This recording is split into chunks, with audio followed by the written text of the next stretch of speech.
লেকটাউনের মোড় থেকে মেসির মূর্তি নামালো পিডব্লিউডি। নামানো হলো লিওনেল মেসির মূর্তি। দীর্ঘদিন ধরে বিপজ্জনক অবস্থায় দুলছিল মেসির মূর্তিটি। সেই ছবিটি দেখতে পাচ্ছেন। মেসির মূর্তি নামানো হয়েছে এবং এই মুহূর্তে নিয়ে যাওয়া হচ্ছে। লেকটাউনের মোড়ে ৪৫ ফুট উঁচু মেসির মূর্তি আজ নামিয়েছে পিডব্লিউডি। লিওনেল মেসির মূর্তি কিভাবে অক্ষত অবস্থায় নামানো হবে সেটাই সব থেকে বড় চ্যালেঞ্জ ছিল। শেষ পর্যন্ত এই মেসির মূর্তি নামানো হয়েছে। যেভাবে ঝড় বৃষ্টি হচ্ছিল, একেবারে মেসির মূর্তিটি, এই সুবিশাল মূর্তিটি দুলছিল। যে কোনো সময় বড় বিপর্যয় ঘটে যাওয়ার আশঙ্কা ছিল।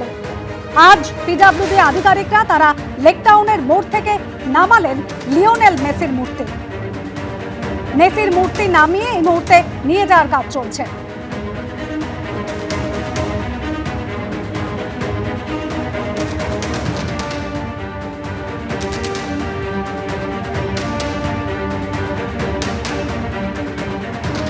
ব্রতদীপ ভট্টাচার্য আমাদের প্রতিনিধি রয়েছেন আমাদের সঙ্গে। ব্রতদীপ, এই ৪৫ ফুট উঁচু মেসির মূর্তি অক্ষত অবস্থায় নামানোটাই সব থেকে বড় চ্যালেঞ্জ ছিল। শেষ পর্যন্ত নামানো হলো মেসির মূর্তি। দেখো, শুধু নামানোটাই চ্যালেঞ্জ নয়, মেসির মূর্তিটি এখান থেকে স্থানান্তর করাটা আরো বড় চ্যালেঞ্জ। প্রথম চ্যালেঞ্জ খুব সুষ্ঠুভাবেই সেটা সম্পন্ন করেছেন পিডব্লিউডির আধিকারিকরা। প্রায় ৪ ঘন্টার চেষ্টায় মেসির মূর্তিটিকে দোতলা সমান সেই কংক্রিটের স্ট্রাকচারের উপর থেকে নামানো হয়েছে। সেই কংক্রিটের স্ট্রাকচারের উপর থেকে নামানো হয়েছে এবং অক্ষতভাবেই নামানো হয়েছে। এখন দ্বিতীয় যে চ্যালেঞ্জ, এটিকে এখান থেকে স্থানান্তর করা।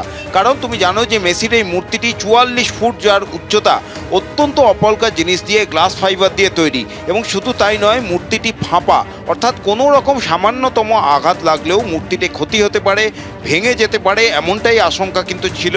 এবং সেই আশঙ্কার কারণেই গত ৭ দিন ধরে এই মূর্তি স্থানান্তর করা নিয়ে টানাপোড়েন চলছিল। অবশেষে সেই টানাপোড়েন কেটেছে। মেসির সেই মূর্তি নামানো হয়েছে দোতলা উঁচু সেই কংক্রিটের স্ট্রাকচারের থেকে। তারপর সেটিকে ট্রেলারে তোলা হয়েছে ক্রেনের সাহায্যে। এখন মেসির সেই মূর্তি ভিআইপি রোডের ওপর দিয়ে দেখতেই পাচ্ছ যে ট্রেলারে করে নিয়ে যাওয়া হচ্ছে। ট্রেলারের ওপর শুইয়ে অত্যন্ত ধীর গতিতে, অত্যন্ত সতর্কভাবে পিডব্লিউডি এই কাজটি করছে। কারণ সামান্যতম ধাক্কা লাগলে বা কিছু হলেই, আঘাত লাগলে মূর্তিটিতে ক্ষতি হতে পারে বা ভেঙে যেতে পারে। সেই কারণে খুব সতর্কতার সাথে অত্যন্ত ধীর গতিতে সেই ট্রেলারে করে ভিআইপি রোড দিয়ে মূর্তিটি নিয়ে যাওয়া হচ্ছে। এবং আপাতত সেই মূর্তিটি বাগুইআটিতে পিডব্লিউডির যে দপ্তর রয়েছে তাদের স্টকইয়ার্ডে সংরক্ষিত রাখা হবে। এবং তারপর প্রশাসন যখন সিদ্ধান্ত নেবে মূর্তিটি স্থানান্তর করার, মূর্তিটি কোথায় স্থানান্তর করা হবে সে নিয়ে চূড়ান্ত সিদ্ধান্ত হওয়ার পরেই তারপর বাগুইআটি সেই পিডব্লিউডি দপ্তর থেকে সেটা সরানো হবে। প্রাথমিকভাবে যেটা পরিকল্পনা করা হয়েছিল যে ইকো পার্কে মূর্তিটিকে রাখা হবে, যদিও সেই বিষয়ে এখনও চূড়ান্ত কোনো সিদ্ধান্ত প্রশাসন নেয়নি। আপাতত পিডব্লিউডি সংরক্ষণে থাকবে মূর্তিটি, তারপর চূড়ান্ত সিদ্ধান্ত হওয়ার পর এটিকে প্রতিস্থাপন করা হবে। কিন্তু যেমনটা বলছিলাম যে এখনও কিন্তু যে চ্যালেঞ্জ, সেই চ্যালেঞ্জ পুরোপুরি একেবারে মিটে যায়নি। পিডব্লিউডির যারা কর্মী তাদের কাল ঘাম ছুটে গিয়েছে এই বিশাল মূর্তিটিকে প্রথমে নামাতে এবং তারপর ট্রেলারে তুলে সেটাকে এখান থেকে স্থানান্তরিত করতে। দেখতেই পাচ্ছ যে এখন এই মুহূর্তে লেকটাউন থেকে বেরিয়ে আমরা ভিআইপি রোড ধরে যাচ্ছি এবং কিছু দূরেই বাগুইআটিতে পিডব্লিউডির যে দপ্তর, সেখানেই যে স্টকইয়ার্ড, সেখানেই কিন্তু মূর্তিটিকে আপাতত সেখানে সংরক্ষিত রাখা হবে। লোহার অ্যাঙ্গেল দিয়ে স্ট্রাকচার তৈরি করে তার উপরেই এই মূর্তিটি বসানো হয়েছিল। কিন্তু যেটা পিডব্লিউডির ইঞ্জিনিয়াররা সেটা পর্যবেক্ষণ করে রিপোর্ট দিয়েছিলেন যে মূর্তিটি অবৈজ্ঞানিকভাবে তৈরি, তার সেন্টার অফ গ্র্যাভিটি ঠিক নেই এবং মূর্তিটি অত্যন্ত হালকা এবং তার উচ্চতা অনেকটাই বেশি।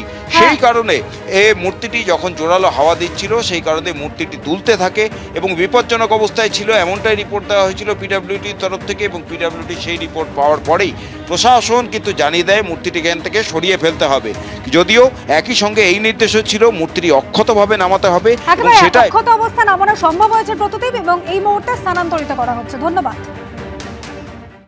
এদিকে টালিগঞ্জে স্টুডিও পাড়ার পর এবার ক্ষোভের সুর শোনা গেল সঙ্গীত জগতেও। তৃণমূল সরকার এবং প্রাক্তন মন্ত্রী ইন্দ্রনীল সেনের বিরুদ্ধে লবিবাজি এবং কাটমানি নেওয়ার অভিযোগ করলেন সঙ্গীত শিল্পী ঋদ্ধি বন্দ্যোপাধ্যায়। এই বিষয়ে ইন্দ্রনীল সেনকে ফোন করা হলেও তিনি ধরেননি, উত্তর দেননি হোয়াটসঅ্যাপ মেসেজেরও। ইন্দ্রনীল সেনের আন্ডারে যে নেক্সাসটা চলতো, তার একটা লবি, তার একটা সিন্ডিকেট, তার একটা নেক্সাস চলতো। টালিগঞ্জের স্টুডিও পাড়ার পর এবার বেসুরো হয়ে উঠল সুরের জগৎ। তৃণমূল সরকারের বিরুদ্ধে ক্ষোভ উগরে দিলেন সঙ্গীত শিল্পী ঋদ্ধি বন্দ্যোপাধ্যায়। এবার সঙ্গীত জগতে উঠল কাটমানি নেওয়ার অভিযোগ। লবিবাজি ও সিন্ডিকেট রাজের মতো চাঞ্চল্যকর অভিযোগ করলেন প্রাক্তন মন্ত্রী ও শিল্পী ইন্দ্রনীল সেনের বিরুদ্ধে।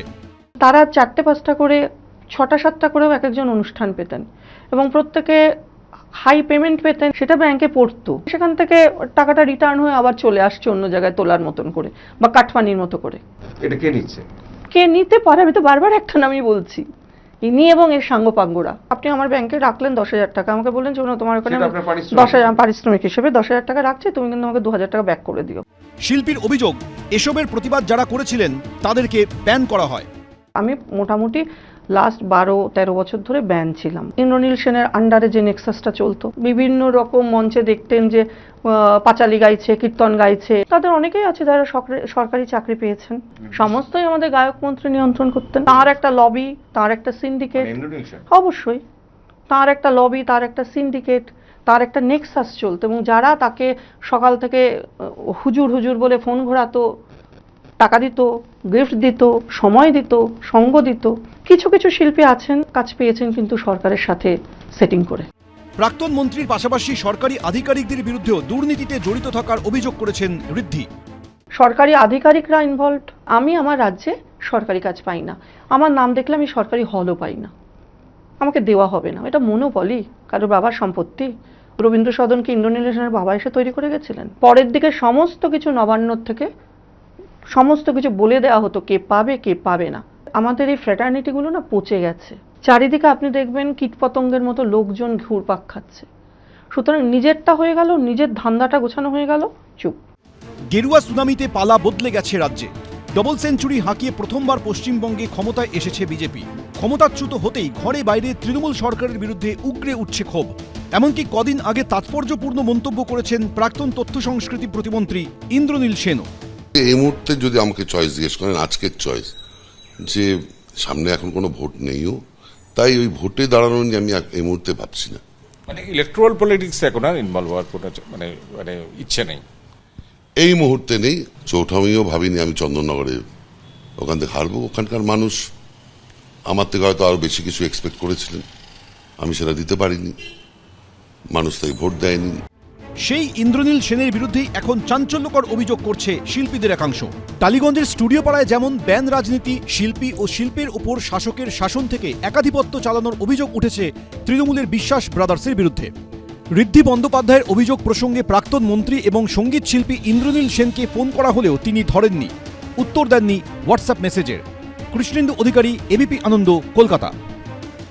এবিপি আনন্দ, এগিয়ে থাকে, এগিয়ে রাখে।